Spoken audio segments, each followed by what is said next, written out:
Hey everybody, what's going on? Rob Cesternino back here with some incredible bonus coverage here for Big Brother 25. Here back with us, Taran Armstrong. Taran, you ready for this? I'm very ready. Okay, let's bring in somebody that we've been dying to talk with us here in this season. Here he is, a person that we would love to have seen be back as a zombie in any form. But the good news is we're happy to have him here with us.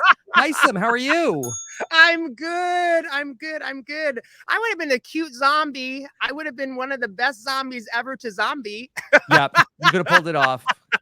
Hisam, so nice to have you back. So nice to hear your laugh and to see you. Yes. How's everything been since you've been out of the house? Oh, it's been good. It's been good. I went back to work. I have been part of the online community. I've been watching the show. A lot of great things are happening. I've been doing a lot of reflecting. So I'm actually in a very good place. Okay. All right. Well, we're thrilled to have you. Are you going to change that? No. With what? How?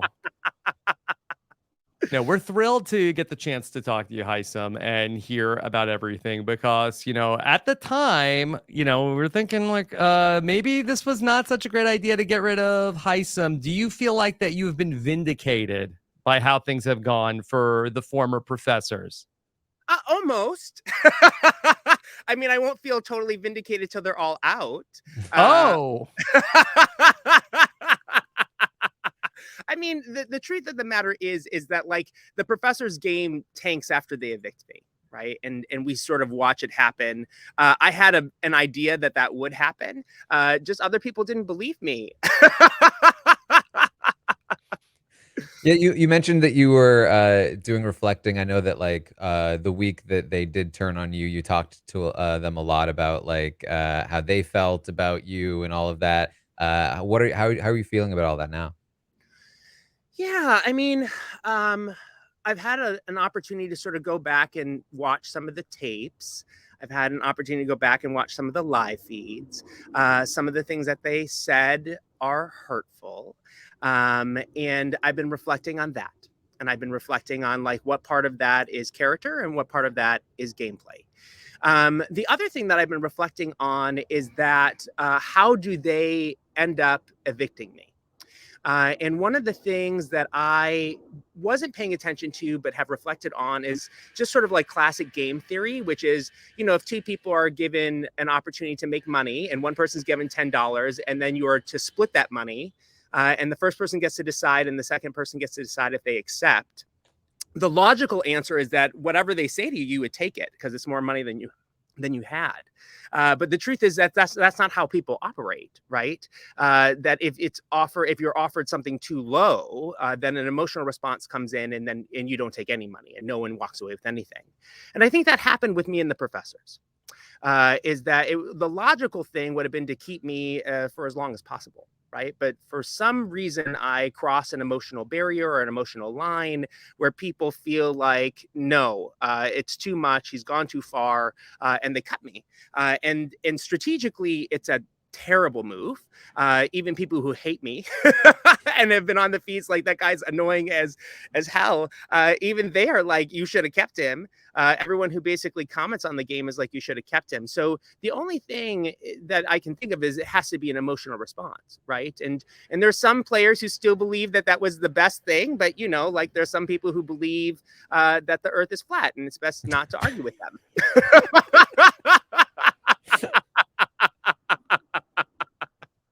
Well, that's what I've been thinking about. Yeah. And they're still dealing with Cam in the house. I know, right? And the interesting part of it is Cam is responsible for breaking that group up. Truthfully, is he's the person who's brave enough to take the shot, primarily because he has nobody else in the game. So why not do the big move? And I think they underestimated Cam. And I think that was one of their mistakes, is that I was beating Cam in competitions, right? So they were like, oh, we can easily take out Cam later. And they learned wrong. I mean, they were wrong. Yeah. You had a final two with Izzy. I did. And, I do like the final two with Izzy. Like for me, that was one of my biggest criticisms of Izzy, was that I felt like for her in particular, losing you was so bad because like she was cutting off all of her extra sort of pieces that she could have used. And she's now talked about how she really did want to go to the final three with Siri and Jared, and she had her own plan for that. But just based on where you were at the time, do you think you would have stayed true to Izzy, even if like, because I imagine eventually you would have started to realize she's really close to Siri. Would that have changed your mind at some point, do you think? Oh, I knew she was close to Siri. But I like knew like that she's Siri and really her were dedicated to Siri. Yeah, I knew that Siri and her were very close. I mean, I could see it. Mhm. We had talked about a final three, Siri, Izzy, and I. Mhm. And I knew that she was close with Siri. I saw her hanging around Siri all the time. I knew that they were spending time next to each other constantly. Izzy was constantly doing things for Siri in a very motherly, obsessional kind of way. Mhm. I wasn't naive. I wasn't like, oh my God, like, what is that? I knew how close they were. And Siri said, "Oh, you have Izzy and I have Izzy," and I was like, "Oh, interesting, right? You didn't say that I have you, right?" Mm. And I knew that they were very close, right? From Izzy's perspective, as far as a game goes, making the best move for your game is like I was committed to Izzy, and I was committed to Izzy because I wanted to prove something more than the game. Which is a higher reason for playing, which was Mhm. I wanted to show two LGBT players could make it to the final two chairs. That is what I was trying to prove, right? And because I have a higher moral reason for playing, it's silly to cut me, right? Because I was dedicated to her. Like, I mean, to me, it's silly, right? Yeah.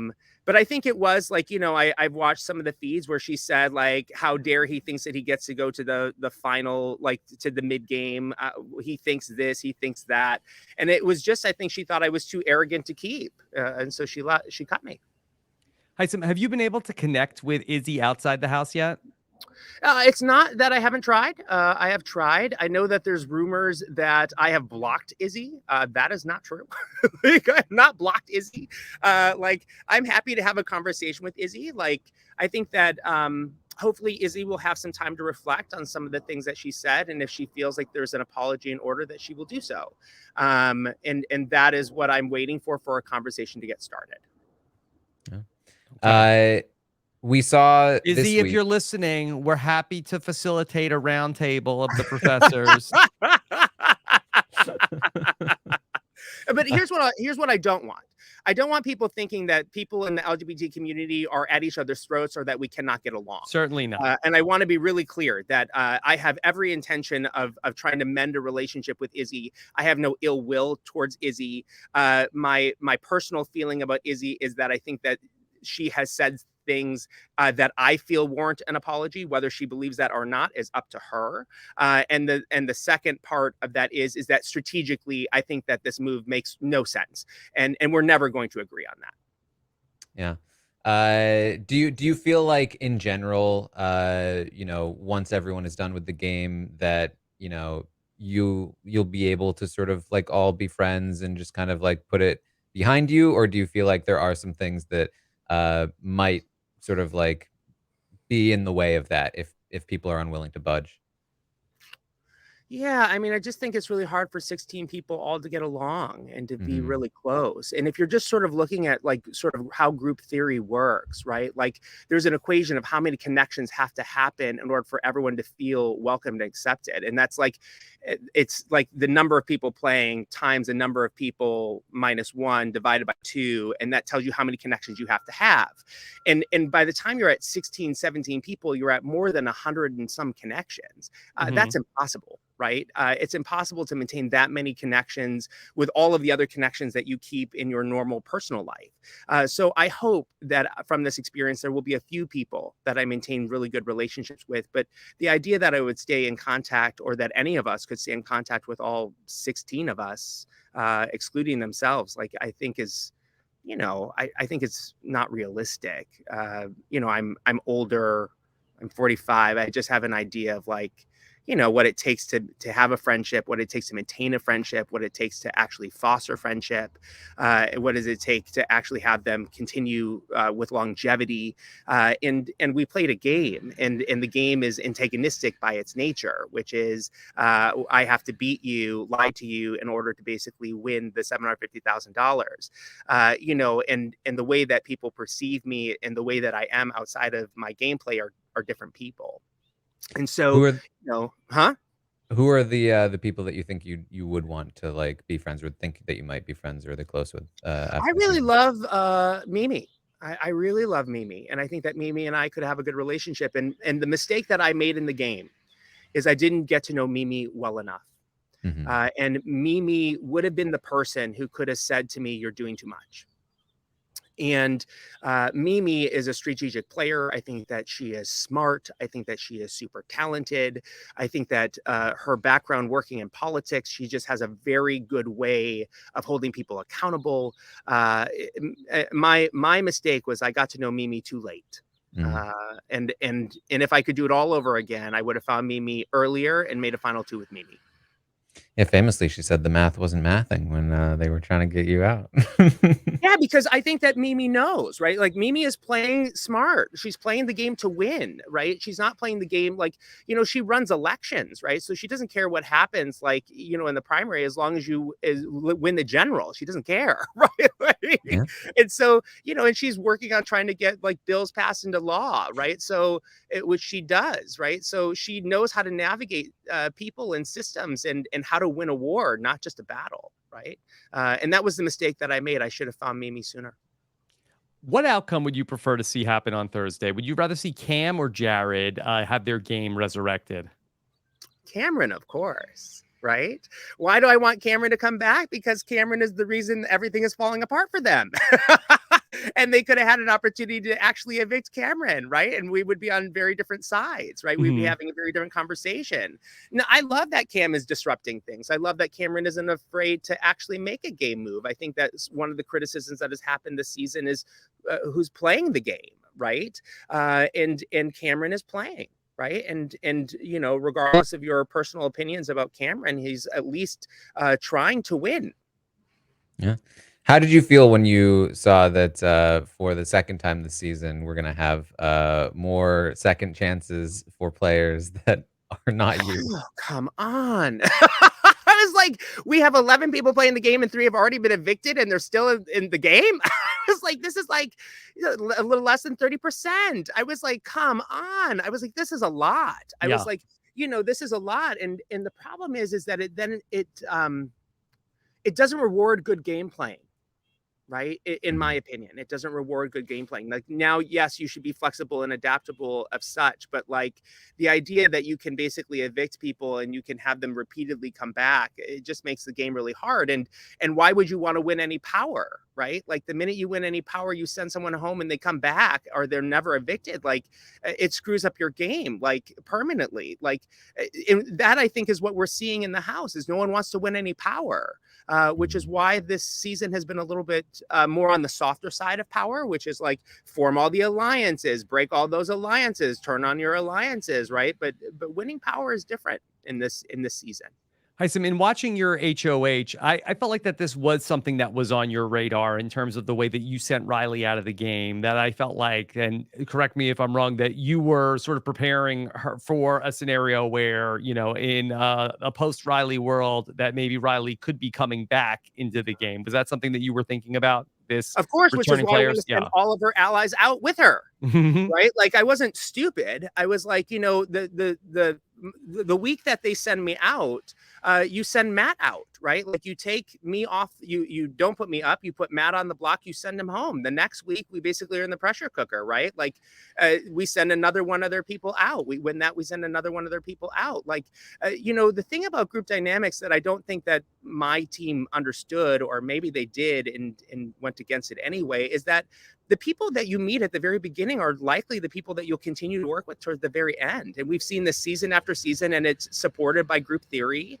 And really, we're down to the bye-bye bitches again and the handful, right? Minus 1 or 2 people, right? But that's literally, we're back there again, right? Like, and so to me, it's like,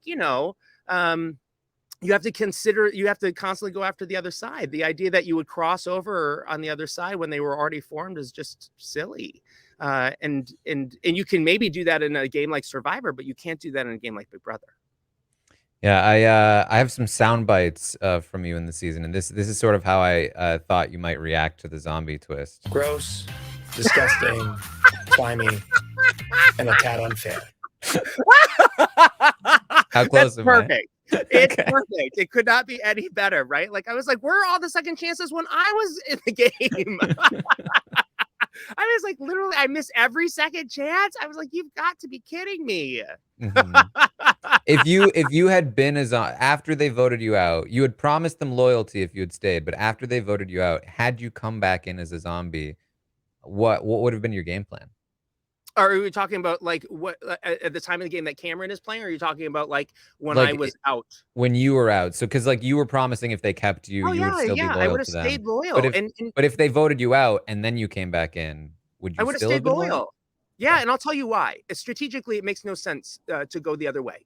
And what I mean by that is like, if they're actually able to keep me, that means they actually have all of the numbers plus Felicia, right? So they have all the numbers plus one plus me, right? So the likelihood of us being able to win the next competition is much higher. We just have higher numbers of people playing, right? Two, like I had sent Riley home. And if we basically look at the people on the other side, like Jag was her best friend, Matt was basically like the person who wanted to date her, and Cameron was the one who basically was like, I feel like she's my daughter. And her like girl best friend was Blue.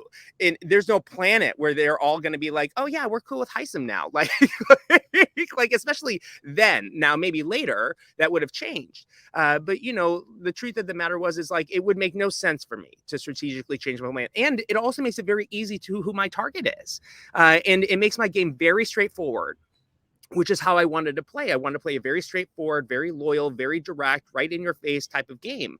And I think that people would have been like, okay, well, we know where Hisam stands, right?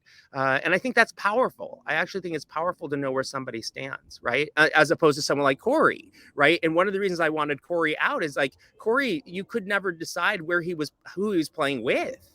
Right. And that makes him incredibly dangerous. I would much rather have someone like Matt be against me than someone like Corey be in the game. Right. You had an interesting relationship with Corey during your time in the house, Sure. and that was pre-America. Where do you think of how Corey's trajectory has gone so far? Well, you know, here's what I'll say is like, I sort of had a good understanding of Corey from the very beginning. Right. And I think that America's now seeing how Corey is playing. Right. I just knew that right away. Right. America the person or America the audience? No, America the audience, right? Yes. Like America the audience, right? And I also was aware that Corey and America were getting close, right? You know, they were both sort of on the outs, and they basically found each other because they were looking for companionship, right? And I was also aware of that, and I thought that was actually really great because it actually forced Corey to make an alliance. It actually forced Corey to settle. Which is one of the things I wanted Corey to do. And then, you know, as you're playing the game, it gives you a perfect opportunity to put them both up, which, you know, Jared eventually does. He puts Corey and America up, right? And that's a smart game move, right? They're in a showman's relationship, whatever you want to call it. Like, great, you put them both up, right? And you basically, you take a vote away from each other, you know? So, you know, my opinion of Corey is like his game move has changed. I think it was smart that he called out Jared. Right. I think he's smart that he basically flips on Izzy. I'm amazed that Izzy, you know, watching it back, I'm amazed Izzy trusted him as much as she did. I was like, I told you he was a problem. Right. And if you had listened to me, you wouldn't have trusted him. But, you know, she has a mind of her own. Right. But, you know, watching the season, one of the things that I feel good about is I feel like I wasn't wrong. It's a good feeling. Yeah. One of the like early things that was that we had like noticed with you and Corey was that like your very funny interactions with Corey, where like, I mean, you gave him nothing. Like, and obviously I'm sure part of that was intentional because you didn't trust him, but it also like it was very obvious to him that you were giving him nothing. Do you regret like interacting with him in that way, or do you feel like it was the right call? Yeah, I mean, if I was a better actor, right? Like I could have, if I was a better actor, right? Like, I mean, like you're not going to put me on Days of Our Lives. But you know, like if I was a better actor, then yeah, of course, strategically it would have been smarter to basically feign that I basically was like interested or involved. Like, but you know how there are some people that when they're talking to you and you're like, I can't, what? What is happening here? Like, why are what? And so a lot of it was just kind of perplexing to me, right? Like I was like, does he think that I don't know? Like, does he think that I'm stupid? Like, does he think that he's going to try to like persuade me otherwise? Like, I know that you're a speech and debate person. I know that you're at Vanderbilt. I know that you're trying to be a lawyer. Do you think that I was like, no. But then he kept going. And then I was like, he really thinks that. So in my own mind, what you're seeing in my own mind is like, he really believes that he's convincing me. And I am not here for it. You felt like it was like an insult to your intelligence that he was feeling like that his arguments were going to be compelling to you. Is that well, fair? What I would say is that some of the things that you're seeing is that he basically come up to me and he's like, what do you think of my fingernail? And I was like, how am I supposed to respond to that? Like, it's painted. It's what am I supposed to think about it? Right. Like, you know, and it was his way of basically developing a connection with me. But there is like 1,000 things we can connect on. Like that to me was not it. And you see in the house that we do find really deep intellectual things to connect on. And when we're talking like that, and I'm getting actually a real perspective of how he thinks, then yeah, I'm there for it. But like this sort of casual, superficial, like feigned sort of like connection, I was like, I'm not here for it. I was like, I'm a psychiatrist. You don't think I know that? You know, you don't know that, but he didn't know that. But I was like, no, you think I'm stupid? So anyway. What about your connection to Siri? Because obviously she's very good at connecting to people. She's a master. She's a master at it, right? How did you feel about Siri, and how do you feel about her now? I have tremendous respect for Siri, right? Like, I mean, Siri and I connected because we both worked in healthcare. And my connection to Siri with her being a nurse in the middle of the pandemic was important, right? And my biggest mistake is that I think, yes, I was playing the game, but I also had attached some more emotional weight to some of the connections that I had made with this idea of a higher purpose, right? Mhm. And so, you know, with Siri, like both of us working the pandemic, it was a really scary time. I mean, I was watching people die in the hallway, right? She was doing the same in the ICU, right? And so she is strategically a master at connecting with people, but also she is strategically a master of cutting people, right? And she's very good at using her relationships and severing them without any remorse or regret. And you watch her as you watch her play the game, you sort of realize that. But she's so compelling as a person, right? She's so compelling. You know, she's an individual who shared that she didn't graduate high school, and she ends up the director of nursing. Right, for 3 major hospitals. That's someone who's tenacious. That's someone who basically is driven, right? And that's someone you want to work with. That's someone who basically can persevere, right? So I love Siri. Watching her play the game, though, you know, and she says this: cutting me was a mistake. Right. And she has the ability to reflect on that because she's thinking, right? Like she's like, that was a mistake. Cutting Hisam was a mistake. And she says it repeatedly, right? From what I can gather in the live feeds and what people have told me, she says it often, which gives me a tremendous respect for her gameplay, right? Because she can actually admit where she was wrong, right? Mhm. Where she made a misstep. And she basically says things fall apart from there. That was her biggest mistake. She says it to multiple people. She says it multiple times. You know, there's a clip of her saying, like, we talk about Hisam a lot, right? And the reason I'm talked about a lot is because she makes this mistake and she knows it. And she's trying, and there's a question of whether or not you can undo it, which is why you're getting this doing and undoing, like in the house and from her. Psychologically, it's fascinating. Hisam, had you been aware of Siri's reputation as a Survivor player while you were in the house? No, I I never watched Survivor. I mean, I watched the first season, but you know, had I known how good of a player she was, right? Like it would change her whole calculus, right? Like, you know, the very first conversation I would have is like, Riley, Siri's in the house, and we all know how good Siri is, right? And we have to cut her immediately. We have to backdoor get her out immediately, right? She's too strong of a player, especially with all of us newbies, right? Like, you know, there's 16 of us who've never played a game like this. Absolutely, we have to cut her. Like, and that was a conversation I would have had with Riley had I known. Riley was in power. I had the veto. We could have easily basically gotten Siri out like no one was that connected to Siri. We could have done it for sure. Wait until you pop on the traders also.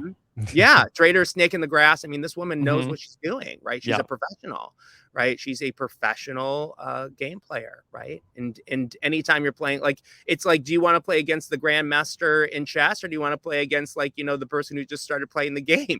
And no one's going to choose the grandmaster. Like, I'm not going to spend $750,000 to play a grandmaster and lose, right? You know, there's honor in playing against someone who's so great, but I mean, the truth of the matter is I wanted to win, so the honor doesn't matter. Yeah. What are your thoughts on now that you've had some time to like reflect and also watch them both play, the fact that Jared is in there with Siri? Like, what are your thoughts on that now? Well, I mean, Jared is Siri's biggest liability. And we've seen that. Like, what should have been her biggest asset is also her liability. And the truth is, we find this all the time. Like, you know, yes, I'm a great hard worker, but also it's a problem, right? Like, you know, like goods and everything that's a strength can also be your weakness. And anything pushed too far turns into its opposite. And I think that's been surprising to me. It's just how she's not been able to sort of corral him in, right? And part of it is they're trying to keep up appearances that we're not related, but also part of it is that he's operating independently. I think Jared is playing his game from his perspective and feels like he's the king of the world, which allows him to basically take lots of liberties, which are problematic, as we've all seen on television. Hisam, I would love to hear from you your sense of how you feel like the back half of this game is going to go and who you think might have the inside track to win at this point. Yeah, this is a really good question. And I've been trying to sort out, like, how does this game go? Right. And the reason is there's a couple of norms that have been set in the house. Right. The first norm is that if you have power, it's dangerous to have power because you can be evicted. Right. And that's all power. Right. The second one is no one can really trust anybody. Right. So, like, how do you play a game when you can't trust anyone? And what it will come down to, I think what will come down to is that, like, you'll see the handful reform, and they're already having those talks, and they're already reestablishing that because they didn't wrong each other. Actually, right? They fell apart because we got rid of Riley, and Riley was the one that basically had brought them together. So we're starting to watch them sort of like slowly develop into this, like, oh wait, we could actually be a thing again, right? The four of them, right? And the four of them sort of making that decision, which would be America, Corey, Matt, and Jag, right? And bringing Blue in because now Blue is informed us that she's like willing to cut Jared, right? This 5 could be quite powerful, and they start to have the numbers of sort of moving forward. If they're able to bring Cameron in, right, or Jared in, that gives them 6, and then you just attack the other side relentlessly, right? And you just go after them relentlessly, and then you basically sort out the rest of it. No one can take Matt to the final, right? If you take Matt to the final, you'll lose. Right. He's too likable. He's too kind. He's too sweet. And people are going to vote for him. So you have to cut Matt. My guess is that what we'll probably see, like, I'm rooting for McCole. If McCole can makes to the other side and basically like get in line with them, that's great. But she's aligned with Felicia. So this could be problematic. It's hard because Felicia is not a strong player. So do you take her to the end just like you do with Jerry and 10, right? Because she's not winning anything, right? Unless it's a luck-based competition. You know, so do you take her to the end, right? So, you know, like my hope is McCole wins, right? I think that she has everything it takes to win, right? It just depends upon like what the group dynamics happen. And at some point in time, a group is going to have to be like, we trust each other. We have to trust each other. right? If that doesn't happen, get ready for weeks and weeks of like, what's going on? Yeah. Well, we've seen Mimi like sort of in this position where she's trying to figure out, well, I know that Jared and Siri lied to me, but they're targets in front of me. They're not coming for me. She's also been toying around with the idea of like, should we make some kind of agreement with Corey in America? You know, like, what do you think is her best move at this point in the game, moving forward? Because she kind of has some different paths available, but it does feel like she's going to have to choose one soon. Yeah, the longer she can be in the middle, the better for her, right? Mhm. Until basically a decision has to be made. But if she had to make a decision today, go to the handful, right? Mhm. Move over, right? They're offering you much better possibilities, right? They're winning things, right? Like, you know, I mean, they're going to win things, right? And we see this happen often is that basically a lot of the younger, stronger players basically like bulldoze to the end, right? Which is why, you know, one of the things that I was proposing is we have to get rid of them immediately. Right. Which is what the whole Professor Alliance was about is like, we have to get all these young people out so we actually have a chance to win. Right. Because like, the truth is that, you know, age just impacts you. Not that you can't win. I mean, I demonstrate you can win, but the truth of the matter is like, if this is a racing competition, I would much rather have the 20-year-old than the 60-year-old. Right. I mean, and that's just based upon these two physical abilities. Right. Like Mhm. Felicia compared to Matt's an Olympian. He's Mhm. an Olympian. Right. Mhm. Like I was like, in a race, he's an Olympian, right? Like, and so, you know, like even with me, like when I'm like, you know, at the very first competition, I'm watching Matt and I'm doing the butt kick competition and I'm keeping up with Matt, right? Like I am watching him, you know, because I can see him. And then I realize, oh, I don't have to win and I want to make him look like a bigger target. So I slow down, right? But what I know is he's an Olympian, right? And I was like, I'm able to keep up with him, but like this is a lot of work. I Yeah. was like, I'm like, this is hard, right? Like, but you know, like why I think that he's just so nice, right? And everyone wants to work with him because he's like this physical asset and he's sweet. So, you know, people are keeping me along, but no, I would cut him, right? But like I think that her best move, to answer your question, her best move over. Yeah, Yeah, I mean, we've seen Matt be, I think, a lot more dangerous in the game than people thought he was. A lot more capable of kind of like lying and playing the middle than I think people really gave him credit for. And that position seems to have been exposed in the double eviction because he had to sort of show his cards a little bit. But how have your thoughts been on Matt's like strategic game? yeah. I mean, I think Matt's strategic game is like, you know, Matt.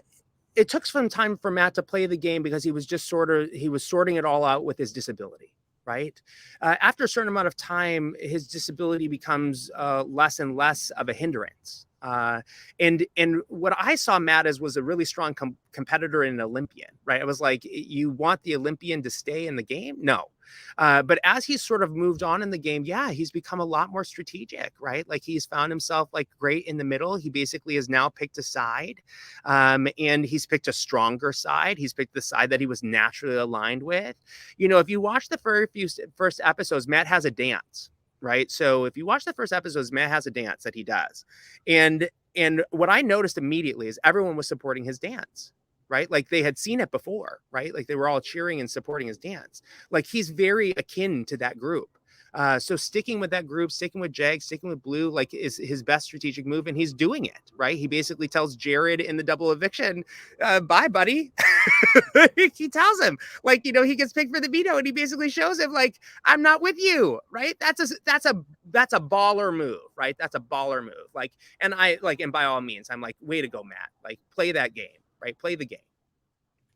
Hi, so we saw in the episodes something that I didn't really understand, that Blue seemed very excited about getting you out of the house. She had a couple of like cutting diary rooms towards you. Were you surprised to see that when you looked at these episodes?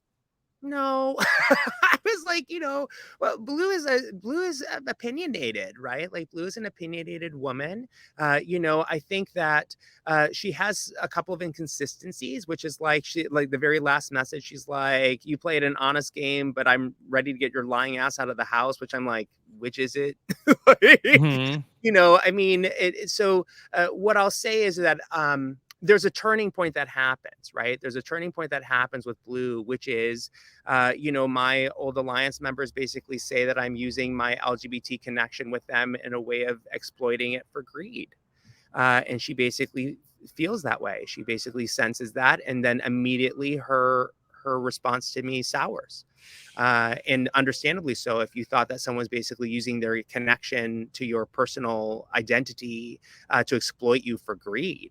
And the same thing happens with Jag. And that part's unfortunate, right? Because that was not the intention. Yeah.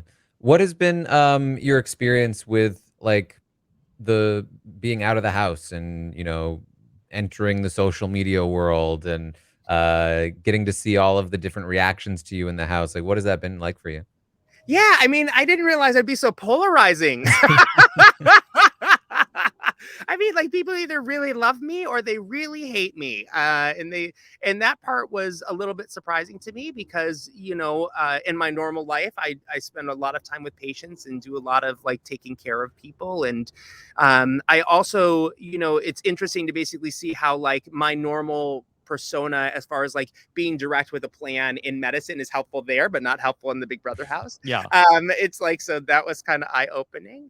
I've gotten some negative feedback, some negative reviews, like star reviews, which is unfortunate Oh, Same, because same, Hisam. Yeah. yeah, because like like what I'll say is like, and I've said this before, is the idea of basically coming after my practice and what I do for patients is just a little bit too far.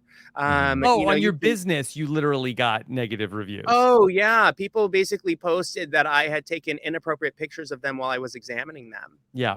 right? Okay.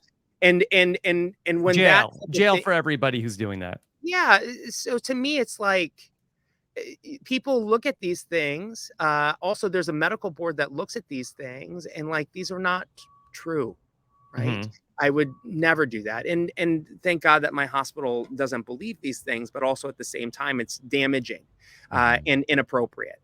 And to be honest with you, it's just like there's you should seek some medical attention because there's something happening here. Are Yeah. you Well, able to get those like removed? Like, is it, Yeah, but I mean, like, yeah. now that we get to rate everything just like Yelp, Yeah. everyone basically goes on and basically Yelp reviews you. And then, like, all of a sudden, like, I had this really great star rating where I was like, Mm. considered like a really wonderful doctor and people wrote wonderful things about me. And I was like, don't know, I was like 4.7 stars or something. And now I'm like 3 or 2, or there was a time I was 1. I was like, mhm. and when people are looking for who they want to be their doctor, they go to the internet to look you up, right? And they look things like this up, and this stuff is damaging for them getting the help that they need, because I really am passionate about treating older adults and take care of people with mental illness, and if this is another boundary or barrier for people to get that treatment, that's a shame. Yeah. That's a shame.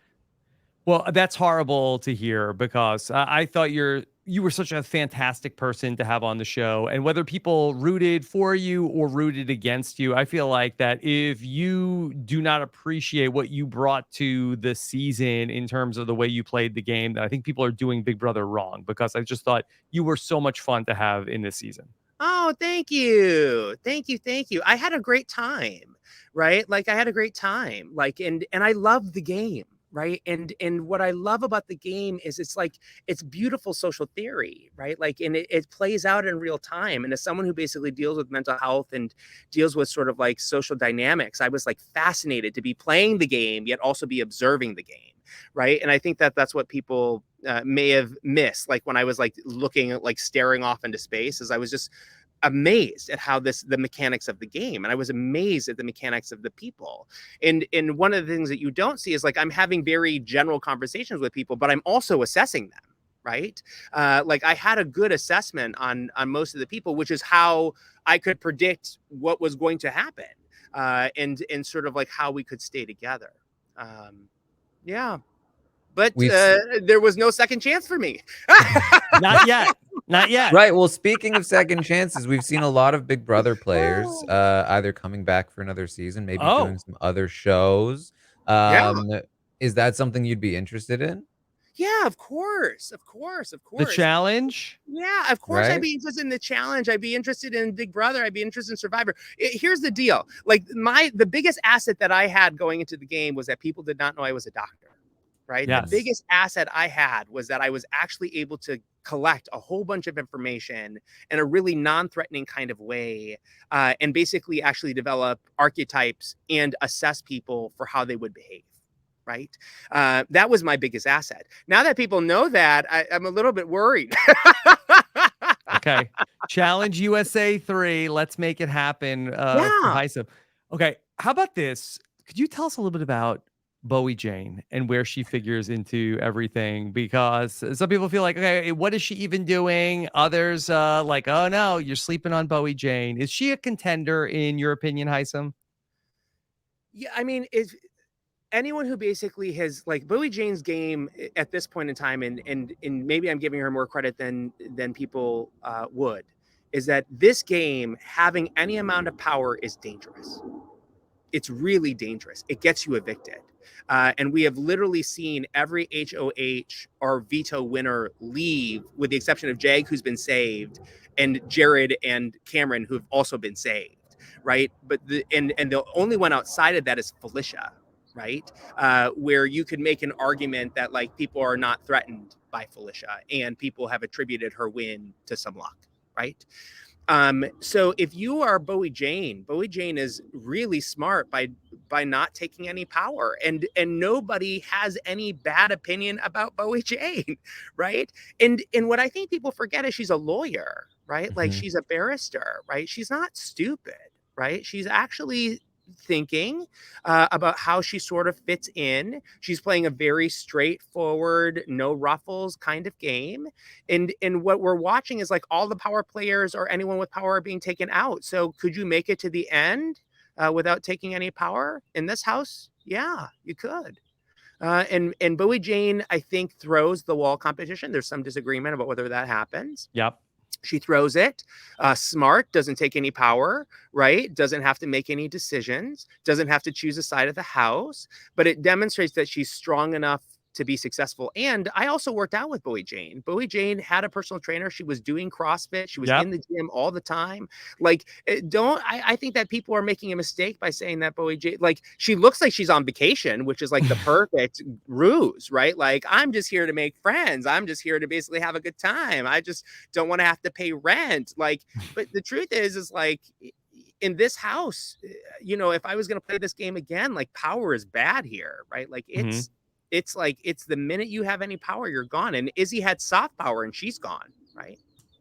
Yeah, I think if you were to call Bowie Jane, if you were to say she was doing nothing, I think she would say, that was a bit rank. Don't say that. Yeah, I also love Bowie Jane as a person, right? Like, and I think she also gets like sort of like people find her very likable because people love accents, and so she's got a great one. And so for me, it's like, yeah, Bowie Jane's lovely. I was like, and I never had any problems with Bowie Jane, and Bowie Jane could make it quite far if people keep taking out power structures. Yeah. Okay. Yeah. What are your guys' thoughts about like everyone getting to stay in the house? The twist? Yeah. Yeah. I'm call me old fashioned. I'm fond of when we eliminate a person every week. I know, right? It's like, to me, it's like, when is this going to end? Yeah, 100-day season, Hisam. Hisam, you were evicted on day 23. Next Thursday is day 58. The 35 days in between your eviction and next Thursday, only 2 people will have been evicted in that period of time. Izzy and Red. Like, that's ridiculous to me. I know. And I think that the problem is that I think that the problem that we're seeing here is that people have like are watching everyone's gameplay and they're trying to still figure out like, what are people doing, right? And I think because of that, a lot of people are getting frustrated, right? And it's never good to be frustrated with the people that you're watching on television, because you're like, will you just do something? And can you please make a decision, right? Which is why we see the flip-flopping, why we see that basically things are taking a really long time, why there's no strategic plan, why we get people out who have any power. It just gives you an excuse. So to me, you know, I'm watching the show, but I'm also like, oh, come on. Hisam, we really appreciate you making some time to talk with us. This was so much fun to get the chance to catch up. Is there anything else you want to make sure that people know about your time in the Big Brother house or what you're seeing? Yeah, I mean, like, the thing that I'd want to say is, like, one, I had a good time, right? Two, I did a lot of growing while I was in the house, and I appreciate all of the lessons that I learned. Three, if you want to basically like join my Instagram, it's hisam.goueli at Instagram. I'm not on Twitter. So I know there was basically this smart choice. This misconception that I was on Twitter. I'm not on Twitter. And the last thing is that what I think that makes the game so enjoyable is the community that watches it. And the one thing that I would say to the community who watches this and part of the ecosystem is that, like, people are going to make mistakes, and give people the benefit of the doubt, and wait till they have a chance to explain themselves. And I appreciate everyone who basically afforded me that opportunity to explain myself, including this wonderful podcast. So thank you so much. Yeah. Well, thank you again, Hisam. Yes, and I think a wise man also said this. 1, you are worthy, and 2, you are pure gold. That's beautiful. So thank you, Hisam.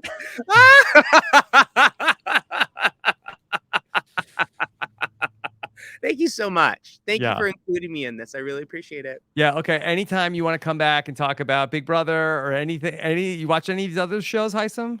Yes, I do watch the challenge, right? So I do watch the challenge. So I've been sort of keeping up on that. You know, Survivor feels like a bigger commitment.